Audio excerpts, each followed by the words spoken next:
بس مڈہسٹ کی طرف جانے والی سڑک پر سے گزر رہی تھی۔ سڑک کے لیمپ لطیف سے دھندلکے میں ٹمٹما رہے تھے۔ چاروں اور اونچے درخت تھے، انسانوں کی قسمتوں کے پاسبانوں کی مانند خاموش اور سب کچھ دیکھتے ہوئے۔ چڑھائی پر دور سے سینیٹوریم کی روشنیاں نظر آ رہی تھیں، جیسے اندھیرے میں روشنی کا مینار ہو، یا کسی اندیکھے اسکاؤٹ نے کسی خطرناک پہاڑ پہ سگنل کے لیے الاؤ روشن کر دیا ہو۔ دور سے تاریکی میں روشنیاں اس طرح جلملا رہی تھیں جیسے زندگی روشن ہوتی ہے اور بجھتی ہے، روشن ہوتی ہے اور بجھتی ہے۔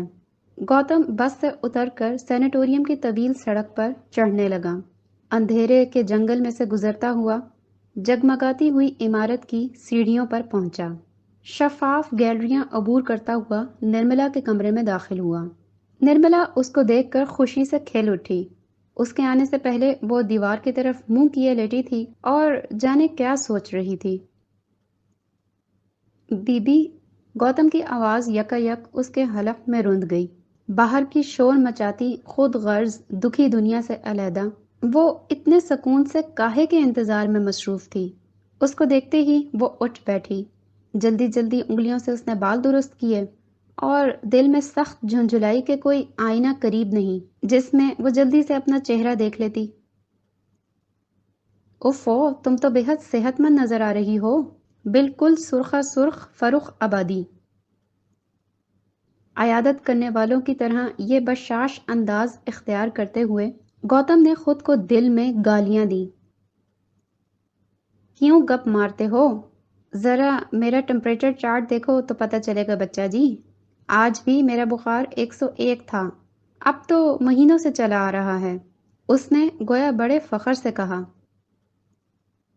گوتم ڈوبتے دل سے اس کے قریب بیٹھ گیا، مگر وہ خود بہت خوش نظر آنے کی کوشش کر رہی تھی۔ اب وہ اس سے حسب معمول لندن کے تازہ ترین سکینڈلز سنانے کی فرمائش کرے گی، دوستوں کے جمع غفیر کی فردن فردن خیریت دریافت کرے گی، بات بات میں جراح کرے گی۔ نرملا، تو جس کا میں نے کبھی نوٹس نہیں لیا تھا، اب تو میری روح میں شامل ہے، مگر وہ دو لڑکیوں کو بیک وقت کس طرح چاہ سکتا ہے، یہ اس کی سمجھ میں نہیں آیا۔ چمپا اور یہ لڑکی، جس میں چمپا والی کوئی خطرناک خصوصیات موجود نہ تھیں، سیدھی سادی خوش خلق معصوم لڑکی، چمپا جو وومن آف دا ورلڈ بن چکی تھی، ہمیشہ سے مردوں کو اپنی خطرناک کشش سے رجھاتی آئی تھی، تجربہ کار تھی اور زمانے کی اونچ نیچ دیکھے ہوئے، مگر اس کے باوجود بے بس تھی اور اس کی توجہ کی منتظر۔ نرملا تھی جو اب بستر مرگ پہ پڑی تھی، گھریلو نا تجربہ کار، اس کی توجہ کی منتظر۔ وہ چمپا کو یکسر بھول جائے گا۔ کس قدر کوشش کے بعد پچھلے 5 برسوں میں اس نے چمپا کو اپنے خیالوں کے دیس سے نکالا تھا۔ ایک ملک اور دوستوں کے ایک حلقے میں رہنے کے باوجود اس نے بڑی کامیابی سے چمپا سے ملنے سے احتراز کیا تھا، مگر اب چمپا کی پکار سے مقابلہ کرنا اس کے بس میں نہیں تھا۔ چمپا آواز تھی، نرملا سناٹا۔ نرملا نے اس سے کبھی شخصی باتیں نہیں کی تھیں۔ چمپا کے ہر لفظ، ہر انداز کے ذریعے دوسرے انسانوں سے ایک غیر مرئی مسٹک رشتہ قائم ہو جاتا تھا۔ گوتم؟ ہاں بی بی؟ سریکھا کا نیا فلیٹ دیکھا ہے؟ کیسا ہے؟ اس نے تفصیل سے سریکھا کے مکان کا جغرافیہ سمجھایا۔ اب اچھی ہو جاؤ تو آ کے خود ہی دیکھ لینا۔ ہاں بالکل، نرملا نے گرم جوشی سے جواب دیا۔ آج کل ایک نئے بزرگ آئے ہوئے ہیں، طغیان بھاگل پوری۔ ہائے، کتنے مزے کا نام ہے! کریک ہیں؟ بہت سخت۔ چندرا بھی ہے؟ ہاں ہاں۔ تمہارے نئے نئے دوستوں کا ذکر سن کر اس قدر دل چاہتا ہے کہ ان سے ملوں، خصوصاً رمیش سنگوئی سے۔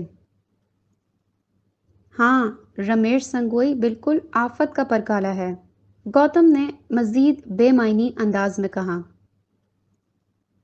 اب رات زیادہ آ گئی ہے گوتم ماسٹر، نرملا نے حسب عادت کمال اور ہری شنکر کے لہجے میں اس سے کہا۔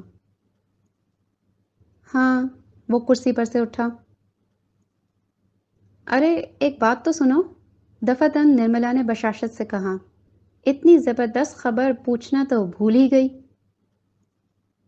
کیا؟ کل طلعت بتا رہی تھی کہ چمپا باجی اپنا فائنل امتحان دینے کے بعد کیمبرج سے لندن آ گئی ہیں، تم کو معلوم ہے؟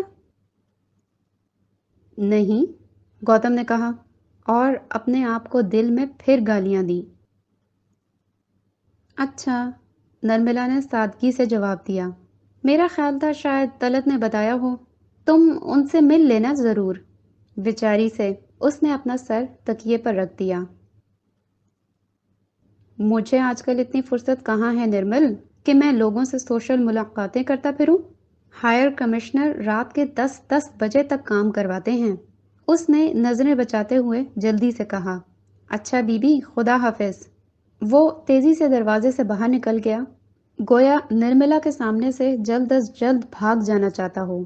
نرملا، جس کی چھٹی حس بیدار ہو چکی تھی، سمجھ گئی کہ گوتم نے اس سے جھوٹ بولا ہے۔ اس کو چمپا باجی کی آمد کی اطلاع ہے اور اس کے چہرے کی بدلتی رنگت کو دیکھ کر نرملا کو یہ بھی یقین ہو گیا کہ وہ چمپا باجی سے ضرور ملے گا۔ نرملا نے آہستہ سے بیڈ سوئچ دبا کر روشنی بجھائی اور پھر دیوار کی طرف منہ کر کے لیٹ گئی۔ گوتم نے نرملا سے جھوٹ بولا تھا۔ اس روز میڈسٹ آنے سے کچھ دیر قبل اس کے ٹیلی فون کی گھنٹی بجی۔ اسے بڑی جھنجھلاہٹ ہو رہی تھی۔ اس کی کار کوئی دوست لے گیا تھا اور وکٹوریہ اسٹیشن جا کر وہاں سے میڈسٹ کے لیے گرین لائن کی بس پکڑنا تھی۔ خام خواہ کی دیر ہوئے جا رہی تھی اور اب یہ فون آ گیا تھا۔ اس نے ریسیور اٹھایا، آواز اس کے کانوں میں پہنچی۔ گوتم؟ ہیلو؟ ارے بھائی گوتم؟ وہ خاموش رہا۔ گوتم نیلمبر، کیا بات ہے؟ میری آواز سن رہے ہو؟ سن رہا ہوں۔ فون خراب ہے کیا؟ نہیں تو۔ شرم کرو، چمپا بڑی نارمل آواز میں کہہ رہی تھی۔ ڈوب مرو جی، حد ہے۔ میں اتنے برسوں سے یہاں ہوں اور تم کو ایک روز بھی توفیق نہ ہوئی کہ مجھ سے مل لیتے؟ کیا میں کھا جاتی تم کو؟ پھر وہ ہنسی۔ وہ چپکا رہا۔ اتنا بڑا ڈپلومیٹ اور حاضر جواب بزلہ سنج آدمی، اور اس سے متعلق کوئی جواب نہ بن پڑا۔ اور چمپا نے کہا تھا، میں کیمبرج سے آ گئی ہوں اور جون کارٹر کے یہاں ٹھہری ہوں، آؤ کسی روز ملنے۔ تعلیم کا زمانہ بالآخر ختم ہو چکا، اب مجھے فرصت ہی فرصت ہے۔ ہاں چمپا، ضرور آؤں گا، گوتم نے ہڑبڑاتے ہوئے جواب دیا تھا۔ میڈس سے واپسی پر رات کے 12 بج گئے۔ اپنے فلیٹ میں پہنچ کر اس نے ڈرتے ڈرتے ٹیلی فون اٹھایا اور جون کارٹر کا نمبر ڈائل کیا۔ ہیلو، کون ہے؟ ادھر سے نیل کی سوتی سوتی آواز آئی۔ مس احمد ہیں؟ نہیں۔ کہاں چلی گئیں؟ اس نے بوکھلا کے پوچھا۔ آپ کون صاحب ہیں؟ نیلمبر۔ اوہو، ہیلو مسٹر نیلمبر۔ مس احمد نے شام کو کئی بار آپ کو ٹیلی فون کیا تھا، مگر آپ شاید باہر چلے گئے تھے۔ اس وقت تو وہ جون کے ساتھ کہیں گئی ہوئی ہیں۔ اوہ، آپ نے گینگ کے باقی افراد کے یہاں فون کر لیا؟ کوئی ضروری بات ہے؟ گوتم کی آواز کی سراسیمگی محسوس کر کے نیل نے کہا۔ فیروز، سریکھا، زرینہ، کملا، طلعت، ان سب کے یہاں فون کر کے دیکھیے، شاید مل جائیں۔ بہت بہت شکریہ نیل، میرے خیال میں اب رات بہت آ گئی ہے، کل دیکھا جائے گا، کوئی خاص بات نہیں، گڈ نائٹ۔ اس کو اپنی حماقت کا احساس ہوا۔ اس نے ریسیور رکھ دیا اور سگریٹ جلا کر کھڑکی میں جا کھڑا ہوا۔ سوامی دیویکا ننند نے گیتا کا صفحہ الٹ کر مجمع کو دیکھا۔ یہ وہی کمال اور ہری شنکر کے انگریز پروفیسر تھے جو 13-14 سال قبل ایک روز لا مارٹیز کالج لکھنؤ سے اچانک غائب ہو گئے تھے اور کمال اور ہری شنکر ان کے تعاقب میں ہردوار کی گھاٹیوں میں مارے مارے پھرے تھے، اور اب یہ زعفرانی کپڑے پہنے، داڑھی بڑھائے یورپ اور امریکہ میں لیکچر دیتے پھرتے تھے۔ گوتم نے شنیلا مکھرجی کے فلیٹ میں پہنچ کر کھڑکی سے جھانکا تو اسے یہ منظر نظر آیا کہ سوامی جی مشرق پسند انگریز لڑکیوں میں گھرے بیٹھے ہیں۔ شنیلا مکھرجی سب کو کافی پیش کرنے میں مصروف ہیں۔ گوتم اسی صبح کئی ماہ بعد ماسکو سے لوٹا تھا۔ کمال نے اس کے توسط سے ہندوستان میں مختلف ملازمتوں کے لیے جو درخواستیں دے رکھی تھیں، ان کے جواب میں انڈیا ہاؤس میں گوتم کی میز پہ بہت سے لفافے آئے رکھے تھے۔ وہ ان کو کھولے بغیر خوشی سے ہڑبڑا کر کمال کو سارے میں ڈھونڈتا پھرا۔ سریکھا کے یہاں معلوم ہوا کہ کمال اور ہری شنکر اپنے پرانے پروفیسر سے ملنے شنیلا مکھرجی کے یہاں گئے ہوئے ہیں، مگر وہ لوگ یہاں بھی نہیں تھے۔ گوتم اندر آ کر ایک کونے میں مائیکل کے پاس بیٹھ گیا۔ ہیلو کامریڈ، ماسکو سے کب لوٹے؟ مائیکل نے چپکے سے پوچھا۔ آج صبح۔ بھائی یہ تمہارے سوامی جی تو بالکل فراڈ معلوم ہوتے ہیں۔ ہوں گے، مجھے ان میں دلچسپی نہیں ہے۔ تم نے کمال کو دیکھا ہے؟ نہیں، مجھے معلوم ہوا ہے کہ امریکہ ان کو روپیہ دے رہا ہے کہ مذہب کا پرچار کریں، اور کانگریس آف کلچرل فریڈم کی طرف سے یہ دورے پہ نکلے ہوئے ہیں۔ کمال کہاں ہے؟ سریکھا کے یہاں دیکھ لیا؟ شاید وہ لوگ مڈویسٹ سے نہ لوٹے ہوں۔ مڈویسٹ؟ گوتم کے ذہن پر ایک مگری سپری، مگر آج تو اتوار نہیں ہے۔ ہاں، لیکن نرملا کے دوسرے پھیپھڑے کا آپریشن ہوا ہے، تم کو معلوم نہیں؟ ارے ہاں، تم آج ہی تو باہر سے لوٹے ہو۔ گوتم جلدی سے اٹھا۔ اس نے مڑ کے کہا، مجھے کمال کی بڑی سخت تلاش ہے۔ اس کے نام چند بے حد ضروری کاغذ آئے ہیں۔ بی بی سی کینٹین میں دیکھ لو، یا شاید چوزے کی سرائے میں ہوں۔ گوتم جھکا اور سب کو نمسکار کرتا ہوا باہر نکلا۔ چوزے کی سرائے اس وقت غیر معمولی طور پر سنسان پڑی تھی۔ صرف ایک لڑکی دروازے کی طرف پشت کیے اونچے سٹول پہ بیٹھی کافی پی رہی تھی۔ گوتم ویٹرس سے پوچھنے کے لیے کاؤنٹر کی طرف بڑھا کہ بی بی سی والے تو ابھی ادھر نہیں آئے تھے۔ سٹول والی لڑکی نے مڑ کر اسے دیکھا۔ وہ لڑکی چمپا احمد تھی۔ ہیلو، تم یہاں موجود ہو؟ گوتم نے بے ساختہ کہا، چمپا میں اس وقت بے حد پریشان ہوں۔ کمال کے کئی ضروری خط ہیں، ممکن ہے اسے 2-3 دن کے اندر انٹرویو کے لیے دلی پہنچنا ہو۔ نرملا کا دوسرا آپریشن ہوا ہے۔ ارے، وہ فوراً کھڑی ہو گئی، چلو کمال کو ڈھونڈتے ہیں۔ وہ سرائے سے باہر نکلے اور سریکھا کے یہاں فون کیا۔ گلشن نے دوسرے سرے پر جواب دیا، کمال کا پتہ نہیں، شاید سر راجر کے یہاں نرملا کی رپورٹ لینے گیا ہو۔ کوئی مڈسٹ گیا ہے؟ گوتم نے پوچھا۔ طلعت اور ہری شنکر گئے ہیں۔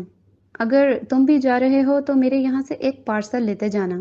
نرملا کو بھجوانے کے لیے سریکھا نے ڈائننگ ٹیبل پر رکھ دیا تھا۔ طلعت لے جانا بھول گئی۔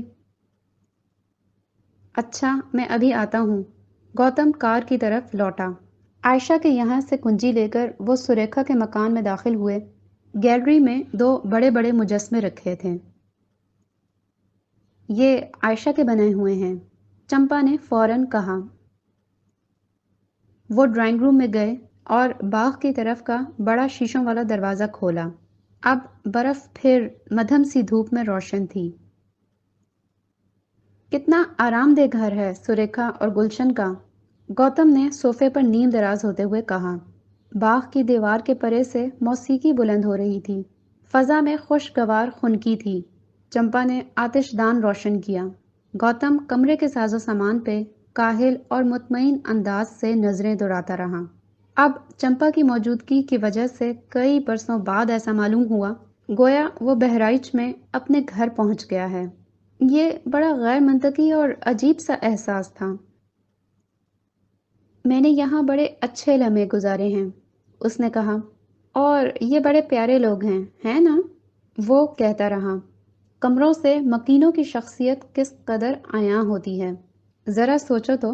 وہ اٹھ بیٹھا۔ سینٹ جانز روڈ میں کمال اور طلعت کا گھر عین مین گلفشاں کا ایک حصہ معلوم ہوتا ہے۔ وہی ہنگامہ، وہی افراتفری، ہمہ ہمی، مہمانداری۔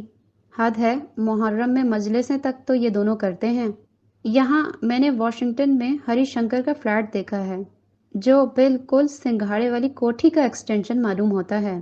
پھر شنیلا دیوی کا کمرہ نشست، جہاں ہر چیز شروع سے آخر تک پوز ہی پوز ہے۔ تم پوز اور غیر پوز میں کیسے فرق معلوم کر لیتے ہو؟ چمپا نے اس کی بات کاٹی۔ نہیں چمپا، ہم خود کو اپنے پس منظر سے، کبھی اپنے ظاہر کو اصلیت سے علیحدہ نہیں کر سکتے۔ پھر وہ رکا۔ مگر کتنی عجیب بات ہے کہ میں نے آج تک تمہارا اصل پس منظر نہیں دیکھا۔ چوزے کی سرائے کے سٹول پہ بیٹھ کر تم بالکل معلوم نہیں ہوتا تھا کہ بنارس سے آئی ہو۔ عجیب بات ہے نا؟ اچھی بات ہے یا بری؟ پتہ نہیں، مگر ہمیں اپنے پس منظر سے وفادار رہنا چاہیے، جو شاید تم نہیں رہی۔ یہ غلط ہے، چمپا نے سرخ ہوتے ہوئے کہا۔ میں بنارس واپس جانا چاہتی ہوں، مگر مجھے کوئی لے جانے والا نہیں ملتا۔ وہ خاموش ہو گیا۔ گانے کی آوازیں اب قریب تر ہو گئیں۔ اجیت اور ترونا کی آواز ان سب میں اونچی تھی۔ چمپا دریچے کے قریب جا کر سنتی رہی، پھر واپس آ گئی۔ گوتم نے کان لگا کر آوازیں پہچاننے کی کوشش کی۔ اب وہ بوجھ اٹھا لو ہیا ہیا گا رہے تھے۔ گوتم نے باہر جا کر باغ کی دیوار پر سے جھانکا، بہت سے لوگوں کو ہاتھ ہلا کر ویو کیا اور واپس آ گیا۔ نہیں، کمال وہاں نہیں ہے۔ گوتم ماسٹر؟ ہاں بھائی۔ گرو گوتم کو بلاؤ، گرو گوتم کہاں ہے؟ آشا کے گھر میں سے صدائیں بلند ہوئیں۔ دوسرے ہی لمحے وہ دیوار کود کر گانے والوں کی منڈلی میں جا شامل ہوا۔ چمپا پھر اکیلی رہ گئی۔ اس کی دنیا کی کشش اس کے لیے زیادہ طاقتور ہے، یہ مجھے معلوم ہونا چاہیے۔ بہت دیر بعد سریکھا کے ڈرائنگ روم میں داخل ہوا۔ کمال کا ٹیلی فون تو نہیں آیا تھا؟ اس نے سوال کیا۔ چمپا آتش دان کے سامنے قالین پر لیٹی پڑھ رہی تھی۔ نہیں، اس نے جواب دیا۔ وہ اچک اچک کر دیواروں کی تصویریں دیکھتا پھرا، پھر دریچے کی طرف چلا گیا۔ آج بہت برف پڑی۔ دریچے میں کھڑے کھڑے گوتم نے ایک جرنل سٹیٹمنٹ دیا۔ سریکھا کا باغ کتنا خوبصورت ہے۔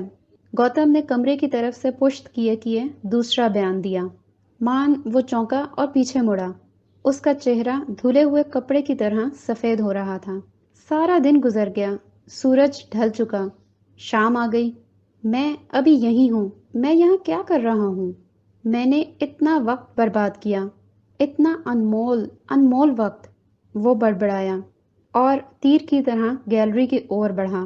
ڈائننگ ٹیبل پر رکھے ہوئے پارسل پر اس کی نظر پڑی۔ اس نے پیچھے پلٹ کر چمپا کو نہیں دیکھا۔ پارسل جھپٹ کر وہ بگولے کی طرح باہر نکلا اور موٹر میں بیٹھ کر دیوانہ وار مڈس کی طرف روانہ ہو گیا۔ اس کے جانے کے بعد چمپا نے جھک کر دارجلنگ کے بیگ میں سے کمال کے نام کے وہ لمبے لمبے سرکاری لفافے نکالے جو گوتم یہیں بھول گیا تھا۔ اس نے ان کو کھولا۔ ایک ایک کر کے ہر ٹائپ شدہ خط میں کمال کی ملازمتوں کی درخواستوں کو نامنظور کیا گیا تھا۔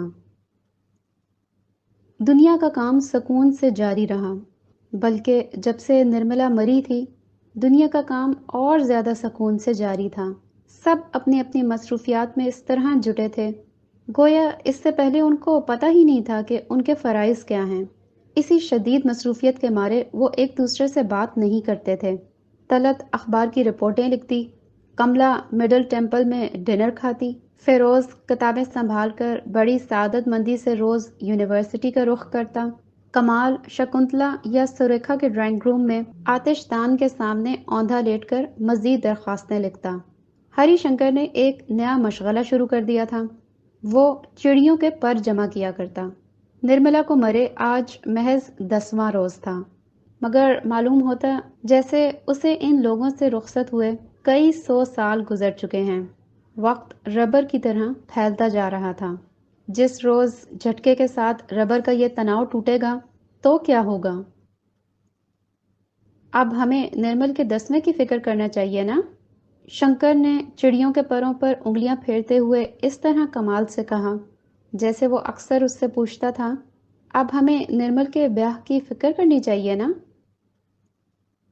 ہاں شاید، کمال نے آہستہ سے جواب دیا۔ برا بھلا زندگی کا کاروبار نرملا نپٹا کر چلی گئی تھی، مگر اس کی موت کے بعد کے کاروبار تو ابھی باقی تھے۔ ٹیلی فون کی گھنٹی بجی۔ شنیلا دیوی پوچھ رہی تھی کہ تم لوگوں نے اگر ابھی 10ویں کا کوئی انتظام نہ کیا ہو تو فکر نہ کرو، سوامی دیویکانند جی کہہ رہے ہیں کہ ان کے سینٹر میں۔ جی ہاں، جی بہت اچھا، شکریہ۔ کمال نے ریسیور رکھ دیا۔ اب پھر وہ سب اپنی اپنی شدید بہادری کا ثبوت دینے کے لیے اپنے اپنے مورچوں پر جا بیٹھے۔ طلعت نے ایک مضمون ٹائپ کرنا شروع کر دیا۔ سریکھا گیلری میں جا کر ڈانس کی مشق میں مصروف ہو گئی۔ ہری شنکر نے پروں کا البم اٹھا لیا۔ وقت کا سناٹا بہت سی بندوقوں کی طرح گرجنے لگا۔ گھڑی نے 3 بجائے۔ کمال نے بزبان خاموشی ہری شنکر سے کہا، سر روجر سے ڈیتھ سرٹیفکیٹ لینے جانا ہے، کیونکہ اس لرزہ خیز جملے کو الفاظ میں تو ادا نہیں کیا جا سکتا تھا۔ لے آؤ، ہری شنکر نے اسی خاموشی میں جواب دیا۔ مڈس سے نرملا کا سامان بھی آنا ہے۔ طلعت نے اپنے خاموش الفاظ بھی اسی سناٹے میں انڈیل دیے۔ لیکن ہم مڈس کس طرح جا سکتے ہیں؟ کمال نے اسی طرح احتجاج کیا۔ ہری شنکر نے ان الفاظ کو ڈی کوڈ کیا۔ ہاں، مگر ہم بہت بہادر ہیں، ہم ضرور جائیں گے۔ ہم سرٹیفکیٹ بھی لائیں گے اور اس کا سامان بھی۔ چلو اٹھو، اپنے اپنے ذرا بختر پہنو، لیفٹ رائٹ مارچ کرو، اپنے پرانے آزمودہ ہتھیار سنبھالو۔ چلو ہم جا کر نرملا کے ذرا بختر اور ہتھیار واپس لے آئیں، جن کی اب اسے ضرورت نہیں۔